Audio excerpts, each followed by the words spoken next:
Okay. Happy Monday. Happy President's Day, except for the current one. We're not celebrating him. Greetings, gentlemen and ladies, children, boys and girls, all of the above. It's your homeboy Jay Nova with my big sis, Miss Sheila Battle in the house. Yes, sir. And we are enthused to be in front of everyone today about a much needed conversation that I've never been privy to. About to be 50 years old in October. I can't believe I'm about to be 50 years old. Welcome to the club. In October. And we're going to talk about some things that I've been observing amongst my sisters. Some ebbs and flows, some ups and downs, some confusion that I have just in the midst of being around even my big sister from time to time. And we're going to talk about this, what do you call it, perimenopause? We're going to talk about menopause. We're going to talk about perimenopause. We're going to talk about menopause and postmenopause. Things men need to know. Yeah, because no one has ever talked to me about this. Every man that I've asked about this says the same thing. No one talks to us about how to love, care, appreciate, be of service to our ladies in this phase of life that they never signed up for. They ain't asked for it. We can go back to Eve on a whole bunch of shiggity. But at the end of the day, our women go through a phase in life that makes them uncomfortable and makes them question themselves from time to time as well. And we, as the pillars of the community from a manhood perspective, need to be better equipped to how to assist our ladies, how to assist our mates, how to assist our sisters and colleagues, friends in this early 40s to maybe mid 50 range. It can start in for their the 30s. ladies. It can start in their 30s. 30s. It can start in their 30s. Okay. Personal experience, I was in a convenience store a couple of years ago and waiting to check out my Miller Lite and Fritos, and two people in front of me, lady about 5'9", sister had on a bubble jacket because it was like January 16th-ish.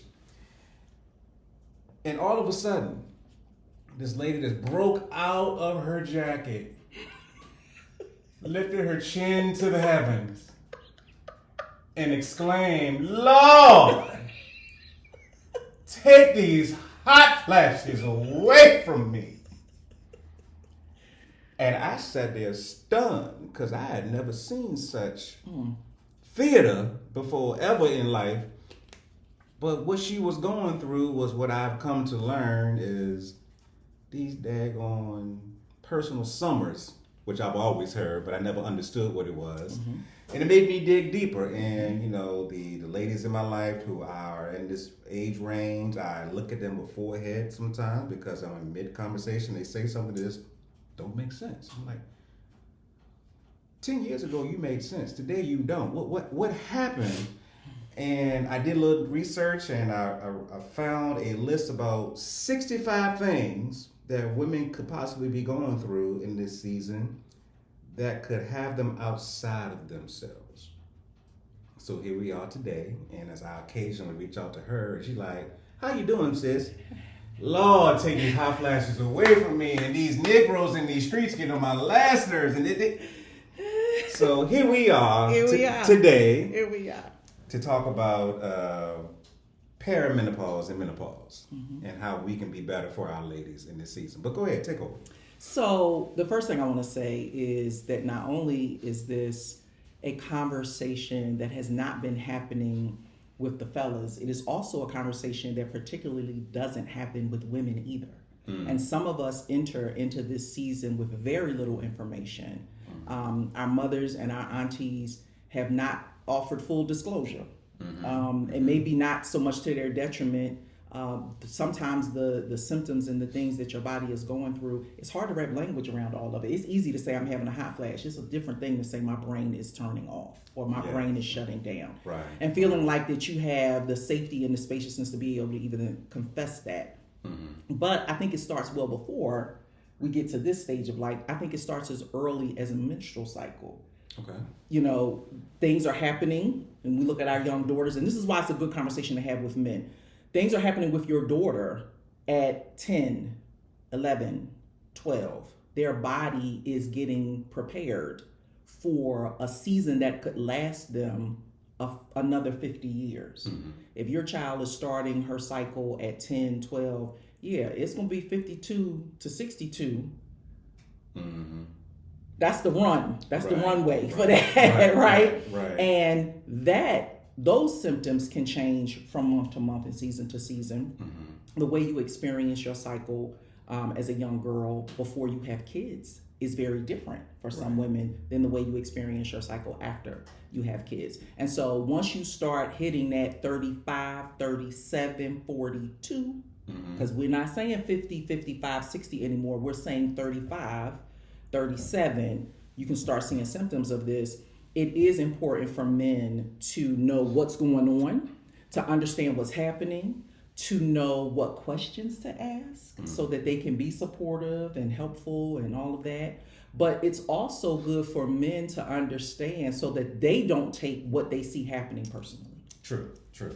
And I want to put a disclaimer out here that neither one of us are medical doctors. Absolutely not. We are not studied in that field. We're here as community lovers. Point blank. I like that, community lovers. We're here about community lovers because as we stay together in communication and education, everybody benefits from that. Yes. So let's just get started. So basically, we got 10 things we need the fellas to know to help. I hate to use the word manage menopause, but I can't think of a different word than manage. Maybe what would you substitute? Support the season of menopause. So number one. These are not in order of importance. No. These are just the way they came out. We brainstorm, we brain farted, whatever words you want to use, but we talked about it. So yes. So the first one, big ups to you because this came out off the top of your dome, and I think you want to copyright it.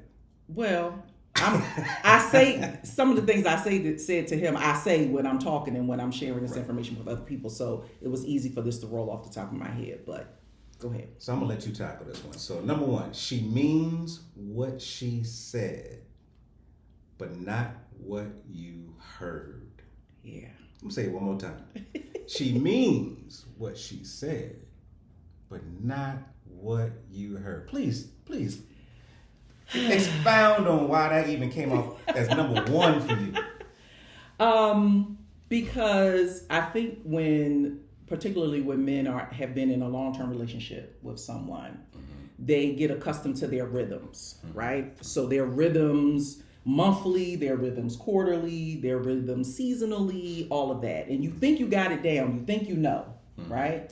And then out of nowhere, this person says a thing. And you're like, oh, no.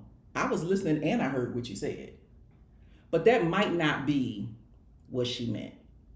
An example could be, hey, you all right? I'm all right. She mean what she said, but not what you heard. Because if you hear a woman say, I'm all right, or it's okay, or don't worry about it. Or I'm fine. I hate fine. It's a trigger word. It's a trigger word for who? For you? I've been conditioned to, when I hear the words, I'm fine from a woman, she ain't fine. There's an opportunity that she's not either able to communicate or is not ready to communicate. Yes. But she ain't good. She just, Yeah. So the reason we don't like the word fine is because fine is not a feeling. And if you want to know feeling words, if you want to learn feeling words, and you want to be able to wrap language around how you actually feel so that you can effectively communicate what you need, then we highly recommend a feeling wheel. You can get them online for free, download it, print one off in color, and tape it somewhere where you will see it every day. And check in with yourself. Because if you can get used to using different language other than I'm all right, or it is what it is, or I'm fine, or I'll be all right. Like if you can learn other language, then you will start using other language. And then that same language helps you effectively communicate what you need. But when you hear a woman say, I'm all right, it'll be all right, I got it is another one. I think that one triggers my husband because I'm quick to say, I got it. I mean it when I said it. I mean it when I say it because whatever's got to get done, it's got to get done and I'm going to handle it. But it doesn't mean I don't need your help. Right. It doesn't mean I would not welcome support, right? And so, fellas, whether your lady, whether your daughter, whether your sister, whether your mother, whether your favorite first cousin is in one of these stages of menopause or not, oftentimes there can be a situation where she means what she said, but not what you heard. And it is an invitation for you to ask another question. Okay. Because as you were saying that, I want to be careful that we don't automatically put every moment that she is experiencing as a symptom or byproduct of having a menopausal moment. And we're not putting all women in the same basket. True. We don't want to categorize 40 to 52 as the crazy years. We don't want to do that. No. There's a level of compassion and empathy and understanding and inquisitiveness that is still needed in this season to not just stereotype this season for all moments. If that makes sense. Right. And there is also because we really should talk about what some of these symptoms are. So perimenopause is that early season. It's that season when hormonally a woman's body is starting to change. It's the transition from reproductive years to what I call years of rest, right? So hormonally, the shifts and the changes that are happening, they don't happen all at once. We wish we could just push a button, wake up in 24 hours, and these changes be done, but that's typically not how it happens. Right. And perimenopause can last 10 to 12 years. You could have 10 to 12 years of these symptoms at varying degrees over that course of time, right? And so perimenopause is that. Menopause is 12 straight months of a woman not having a cycle at all. So if your lady has a cycle and then 2 months later she has another one and then a month later she's back on her schedule and then 6 months later go by and nothing happens, she could be heading into what we term menopause. But menopause is actually that 12-month run where there is no ovulation, there is no shedding of blood, there is no menstrual cycle, okay? There are some folks who say, well, menopause is really just one day because it's 12 months and then it's that next opportunity when your cycle should have come on and it didn't. That means that it's actual menopause. And then after that, you are in postmenopause. So postmenopause is when you are in a different set of hormones that are at a different level. And for some women, it is the resurgence of their sensual and sexual selves because now their body is done with all of the heavy lifting, all of the energy, all of the activity of reproduction. Her body is done and her body can settle into a state of ease or what we call rest where she senses and feels another level of freedom in her body, in her mind, in her spirit. So all of those symptoms that came along when her cycle would come on, the irritability, the headaches, the nausea for some women, the cramps, all of that, when that's gone and a woman's body knows that that's gone, her body tends to slip into another stage of ease. But that perimenopause comes with everything from hot flashes to brain fog, forgetfulness, irritability, emotional highs and lows, and there's no middle ground. Like you can go from 0 to 10 in 5 minutes or 5 hours or 5 days, right? And so no, we don't want to package this up like these are the crazy years or these are the years where you can expect your partner to be out of pocket and it be excused. We're not saying that. What we are saying is, fellas, be aware, be alert, right? Because a lot of times, 90-some% of the time, whatever is happening to her, it has absolutely nothing to do with you, but you may suffer the consequences of these changes and of these transitions. And it takes a man with courage. It takes a man with patience. It takes a man with compassion to walk alongside a woman when she's in this season of life. Indeed. And fellas, let's keep it 100 for a moment because she talked about it. The post-menopause is when she is ready for any and everything, intimacy-wise. All times of the day and night. And here's the sense of humor of God. During peri and meno, that's when we're in our third quarter, possibly going into the fourth quarter of our sexual peakness, right? Yeah. By the time they come out, is No, when we're God. going in, and they coming out. Yeah. You gotta love God. You gotta love God. I love God. But so that says, make sure that you maintain your physical, mental, and emotional health during these years, because you could feel beat down. Yeah. You could feel rejected. You could feel rejected. That rejection for men, and that season of their life heading into that, is a cause for alarm in a lot of marriages and a lot of long-term relationships. And we're gonna talk about that. And people tend to tip. This is when people tip off. It's not just when their wives are pregnant or have just had a baby. Oftentimes, a lot of infidelity happens during these years of perimenopause. So since we're already there, we might as well go to number 10. So my number 10 was, trouble doesn't last always. Don't sacrifice your future for today. Post-menopause is coming. Yeah. So there is something called the frustrating 40s. They got their own personal frustration going on. We got our own personal frustrating 40s going on, because the woman that we used to have is just a shell of herself while she's going through this. And the connectivity no longer may be there. The ability to ration and be logical and compromise. All intimacy. Those things. Yeah, all those things may no longer be on the shelf to the level of availability that you were used to. So I'm never going to say I understand, but I understand how what you signed up for is no longer there. And your urges and your needs and all those things are still fresh and ready, and you that dude probably at that point. But we encourage you through these tips, to don't push her aside and get yourself into something that you're going to regret. So I think that takes us to what number 2 was, which was restraint. Use it. Yes. And it's for both of you. It's not just the restraint on the part of the man to not step outside of the relationship or to not commence an emotional affair with an ex, somebody who's dropped in his DM, somebody who's paying him some attention. It's not just that. It's also for the ladies too.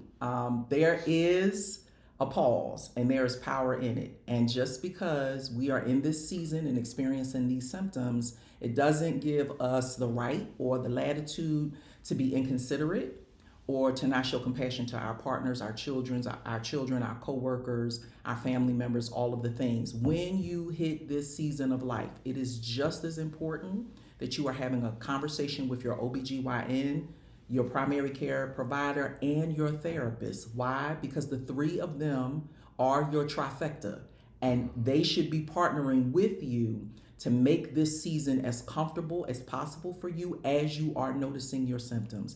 But we got to be honest, ladies. We got to go ahead and just go ahead to the doctor, and we got to be able to admit, I'm just not feeling like myself, or I'm catching myself and I'm snapping at my kids, I'm snapping at my man, I'm snapping at my staff. Or if they are telling you this, if they are sharing their heart with you and they're saying like something is off, something is different about you, it takes a lot of maturity and it takes wisdom in the moment to know this is not an insult. This is someone sharing with me, and this is an opportunity for me to take a step back and take care of myself. Indeed, and I also want to bring up restraint because most men are very logic-based, and we need things to make sense. And if you're anything close to me, I can be quite literal from time to time. And I pay attention to what you say as much as I pay attention to what you do. And I'm going to encourage our brothers to ask the clarifying questions. You absolutely can ask clarifying questions. But if it still don't make sense after you ask the clarifying question, okay, baby, I hear you. I got you.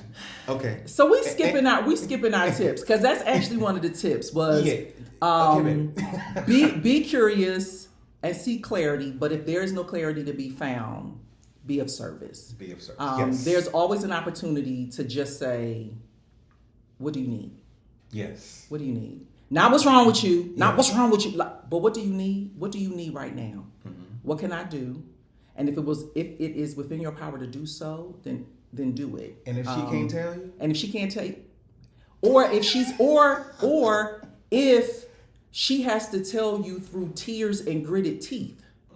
Because a lot of times, especially with the women that I talk to, they are just as frustrated, if not more, than you, because they are with themselves 24 hours a day, 7 days a week. And they are the ones who are running in the bathroom after they've gone off on their staff and saying, oh my God, why did I do that? They're the ones that go in the bathroom and cry after they done went off on their kids and they shouldn't. They're the ones who are feeling, and that's one of the tips, like be prepared that your partner can experience a range of emotions. I said this earlier, in 5 minutes or in 5 hours or in 5 days. So we know, a lot of times we know, and we are remorseful, we are regretful, but we are also managing an internal battle, right?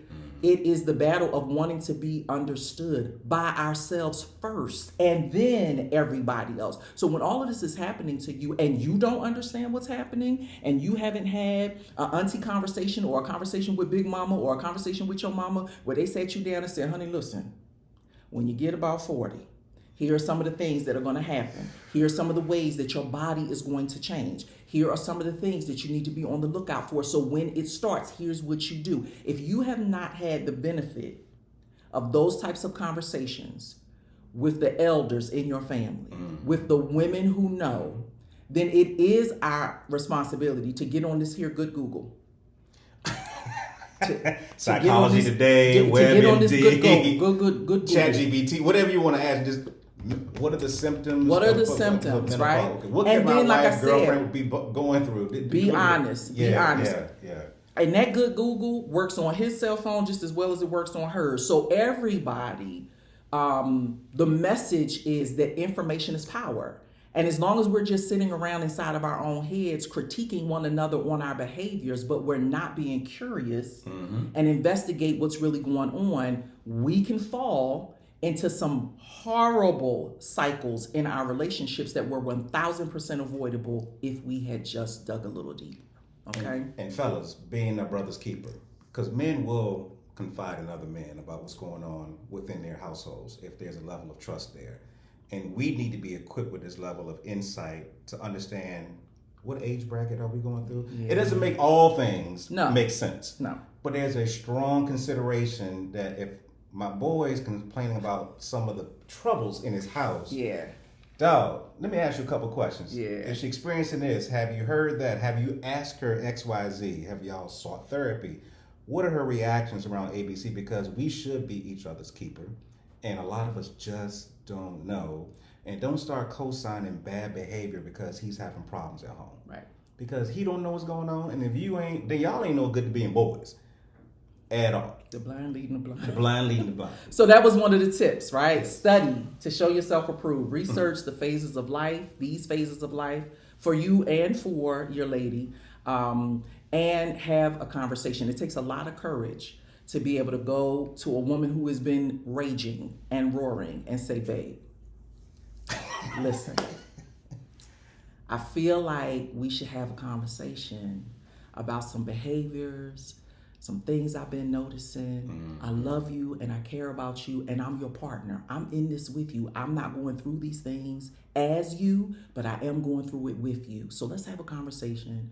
Let's talk to your doctor. I'll go with you to your next appointment if you want me to. Like, these are the things that show up as service. These are the things that show up as compassion. These are the things that show up as tenderness, which is something that is an incredible commodity when a woman is going through these seasons. And again, your day is coming, fellas. So what you sow, you reap. So you want your lady to feel like you are a safe place and you are safe enough in your maturity and in your intellect and in your ability to reason to listen to what she's saying. So let me ask you a question. If he is coming to his lady with maturity and patience and so forth and said, sweetheart, we've had several conversations around how you're managing your emotions or whatever like it is. And it seems like in spite of what I'm coming to you about, you're not implementing or you're not taking into consideration. Now you're starting to push me away. Is that a fair conversation to have at that point? Absolutely. Well, hopefully you will have that conversation before those behaviors start. Okay. Right? Okay. Hopefully the conversation is starting before then because like I said, men are creatures of routine. They are creatures of habit. So they learn their women. I love that when it happens. They learn their women based on their routines. That's why it's about what you do, not what you say. Like, I'm used to what you do, and what you do is this, and this is the routine, and this is the way we flow, and this is, I know if your mom transitioned and now it's getting ready to be Mother's Day, I know, okay, I need to be home more, I need to soften my voice, I know she's in grief, you know what I'm saying? Like, you learn these routines, right? And you govern yourself accordingly. Well, hopefully, at the beginning of this, you're starting to have this conversation. Now, say it's what you shared and some time has gone on, maybe some conversations, there's been an attempt, but it hasn't really produced anything. Try again. Why? Because she's worth it and so are you. She's worth it and so are you. And your method might have to change in order to get a response. Yes, and this is where community comes into play. Yeah. And that's important too, because if she's got sisters or she's got an auntie or she got somebody or your mama and she's cool with her, please don't tell her your mama on her if they not cool. Don't do that. But I mean, that's your mama. You can talk to your mama about whatever you want to. But when you blast your wife to your mama, okay. So thank God I was in love with my mother-in-law and she was in love with me. So but you want to pay attention to that, right? And I tell people, because my husband and I, we do a lot of coaching with couples, a lot. I think we did 300 couples last year. And one of the things that has stood out in all of that, if I really drilled down the data, is that people think they have a communication problem when really they don't. It's not communication. It's not even, did you hear what I said? It's you said what I didn't want to hear. Is that accountability?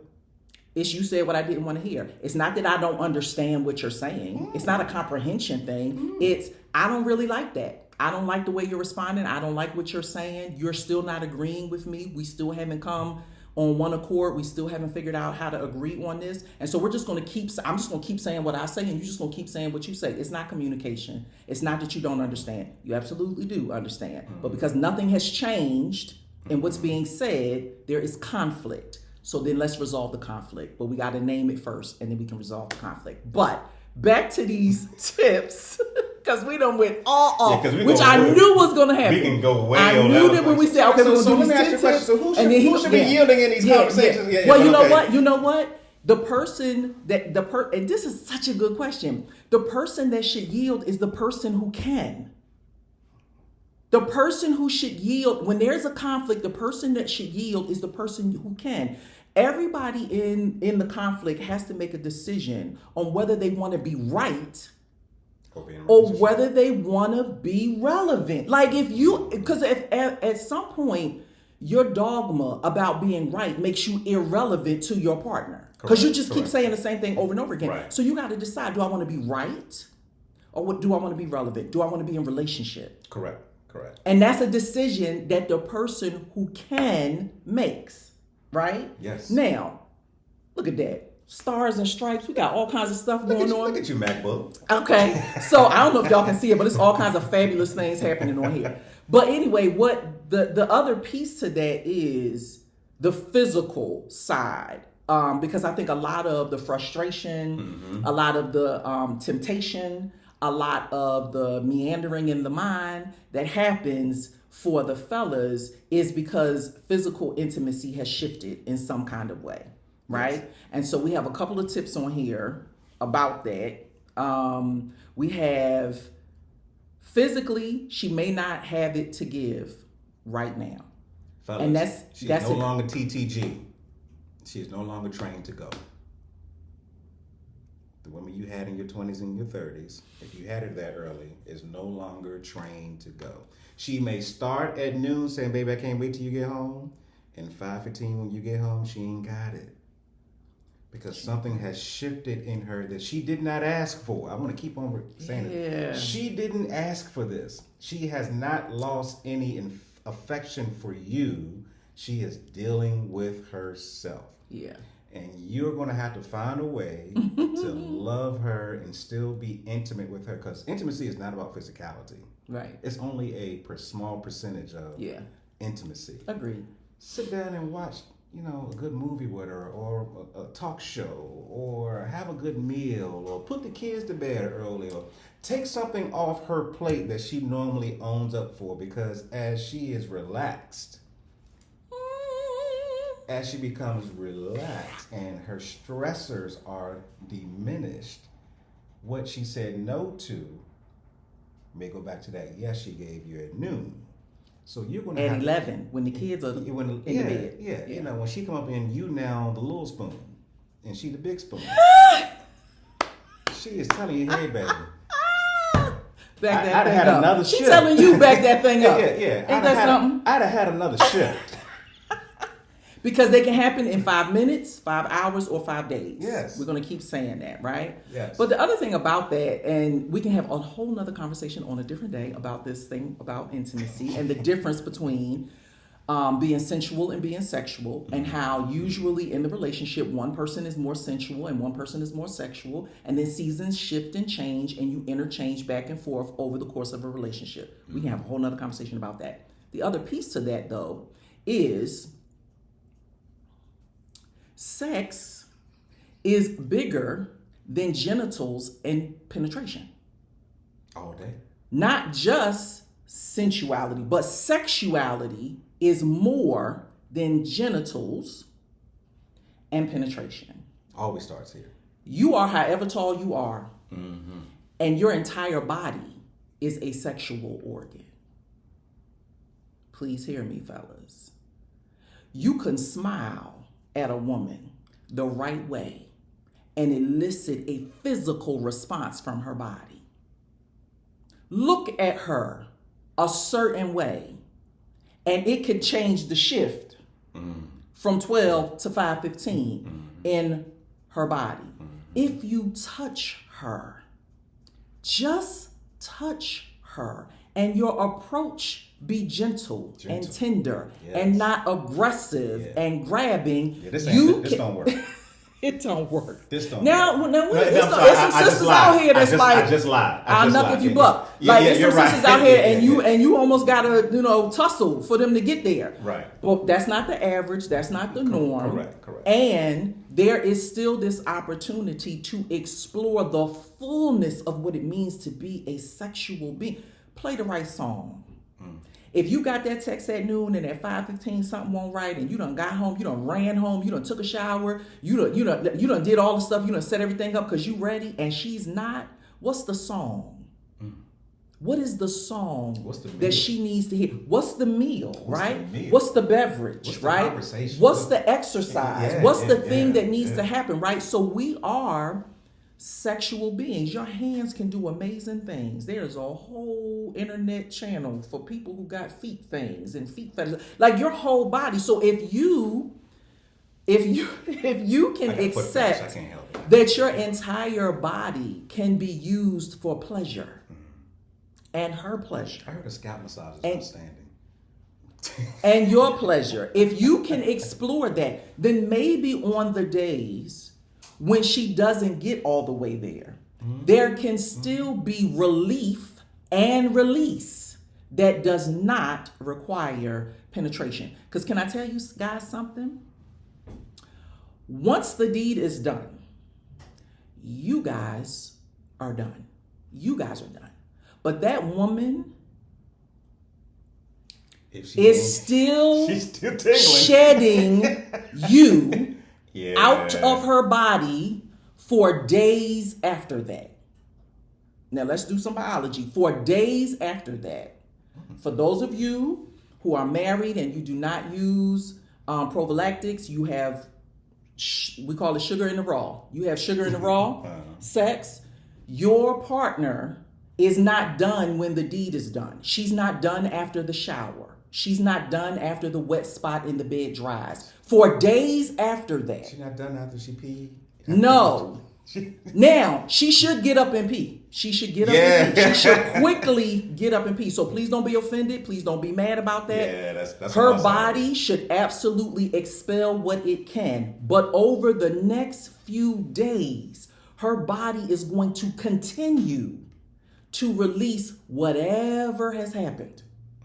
And so you all have to think about that. So for women who are in perimenopause and sex is painful, it's painful during and after.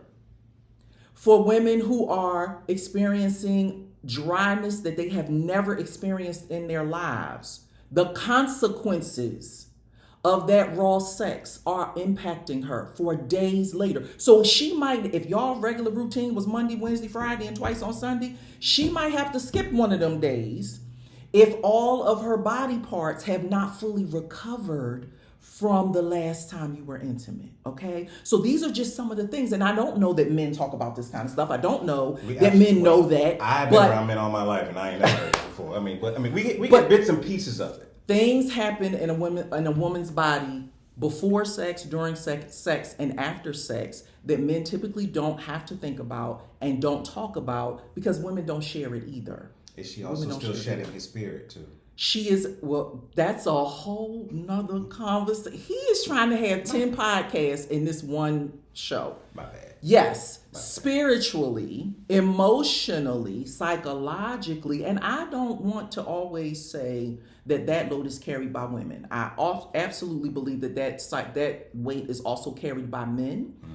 And I also believe that it can be as detrimental to men. Just because women are the recipients in the penetration act does not mean that men do not absorb, take in, and consume. Absolutely. They do. And so we want to make sure that we're careful about everybody holistically. How are you mentally? How are you emotionally? How are you physically? How are you spiritually? How are you psychologically? And as both of you are transitioning through perimenopause and menopause and postmenopause, are you checking in with one another?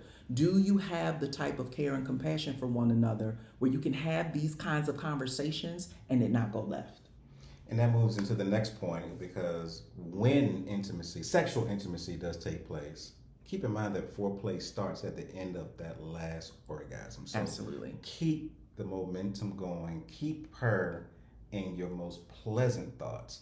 Make sure you send her that good morning text. Oh, send her some edible arrangements at lunchtime. Swing by and say, hey, babe, I just want to say hello. How you doing? And don't expect it night after night. Because, again, foreplay is a build-up. It is a build-up. Into the grand, we can call it an entree. Okay. That's what we're going to do. Okay. But she also brought up another tip. Lather up.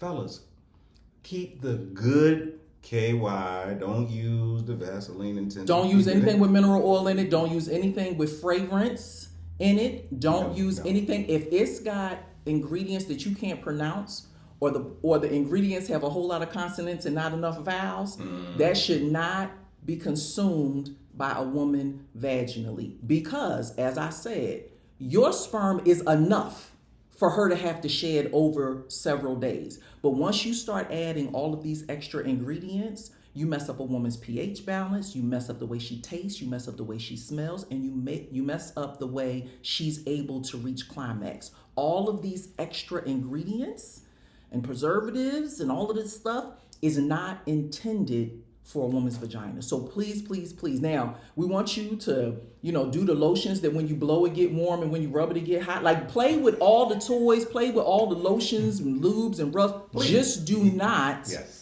put them in her vagina. You want to use a water-based soluble lubricant that she is not allergic to. Yes. And you may have to test that out. And she may not know. So you may have to test some things out. Yes. And that's another reason to delay sex. Again, because if you've used something or you've tried something, you shouldn't go back in there the next day. She might need another 24 hours to see what that last thing did. Take her with you when you go lubricant shopping. Yes. That's another form of foreplay. It is. And you're showing yourself approved and truly concerned about her well-being by including her in the activity that y'all want to enjoy together. So do that, fellas. Ain't nothing wrong with that. Yeah. Adam and Eve loves couples coming in all day at one time.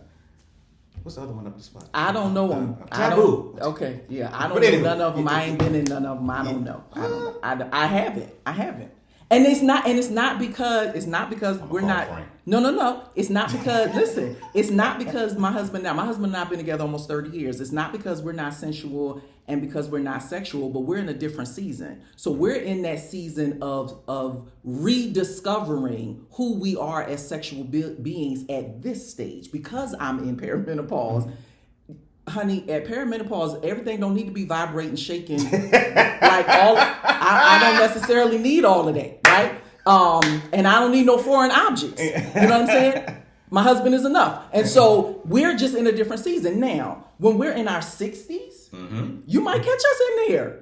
You might catch us in there. Why? Because it takes longer. And the runway has to be a little longer, right? True. And your stimulation senses could increase or decrease right, as you age, right? And don't take And it so personal. don't take it personal. You can't take it personal. And this is why it's so important to engage in sex with your person and not just with any and everybody, because these conversations are conversations that you have a right to ask. You have a right to engage in these conversations as you age sexually in a relationship. You don't want to just have hot and steamy conversations in your 20s. Agreed. You can have hot and steamy conversations in your 60s, and they be just as fulfilling, Actually, if not more. They better, right? Yeah. Because you got some do's and don'ts, you got some Yeah, experience, you got some whatnots and Get what some to's. wisdoms in there. Yeah, all of that. Yeah. And so you just want to make sure that at this sensitive time, during this sensitive season in your lady's life,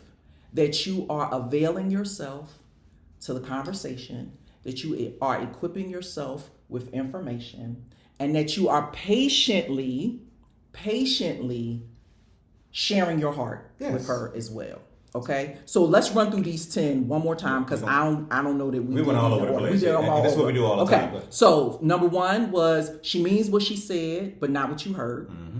Communication. Number two is restraint. Use it. Yes. Number 3 was be prepared for your partner to experience a range of emotions in 5 days, 5 hours, or 5 minutes. Number 4, don't seek clarity. Just be of service. Yeah, but you still can be curious. Yes. Number 5, ask her what she needs and be open to that. I don't know that we dived into that one, but I think we did about this sensual versus sexual. Ask her, what does she need? Well, what do you need? What do you need? Maybe she need a back rub. Maybe she need a foot rub. Maybe she needs you to hold her. And be willing, whatever her answer is. Be willing. Be willing. But number 6. Number 6. Physicality. She may not have it to give right now. Or in 2 hours. But you can work on it. Oh, well. Number 7, foreplay starts at the end of the last orgasm. So after you finish patting yourself on the back and beating your chest, reset 0, we starting all over again. Number 8, lather up. We talked about lubricants, and take her with you, fellas. Yeah, take her with you. It's a field trip. Most women love field trips. Read the ingredients. Read it right. Yeah, right. Number 9, study to show yourself approved. Research this phase of life. Research it, right? And be prepared to have an open and honest conversation. And number 10, trouble doesn't last always. Yeah. Don't sacrifice your future for today. Post-menopause is coming. All right. And then now again, you know. Just know your person, fellas. I Yeah. mean, just don't treat her. A good friend of mine says there's 2 different type of men. Men who like women and men who like what women can do. Ooh. Show yourself approved that you actually like women. Because if you actually like women, you will care. Good point. If you just like what women can do for you, you're gonna be an arrogant asshole, and you're just gonna be running through these streets and breaking hearts and shedding lies and all of that. Doing the most. Women are the most precious thing God ever gave man, besides herself, whatever you want to call it. That's a whole different conversation. That's a whole different conversation. But love your woman. Yeah. Take care of your woman. If you out here living the poly life, love your women openly. But we didn't do a poly conversation either. But at the end of the day, show yourself approved by getting to know her, by asking her questions. Be inquisitive. Be curious. I hate surface level conversations. I want to get to know you. Yeah. Because if I get to know you, I can care for you better. Yeah. So we appreciate y'all rocking with us today on a good Monday. Yeah, this is a good conversation. This is how you start off your week. We're going to do more of these. Okay. For sure. And we're going to post this on YouTube and possibly on Facebook or wherever we can find some space for a good 45-minute video. Okay. And we welcome any comments, questions, suggestions. And until then, stay great. Stay blessed. Be careful, family. Be blessed and stay well. Bye, y'all. Peace.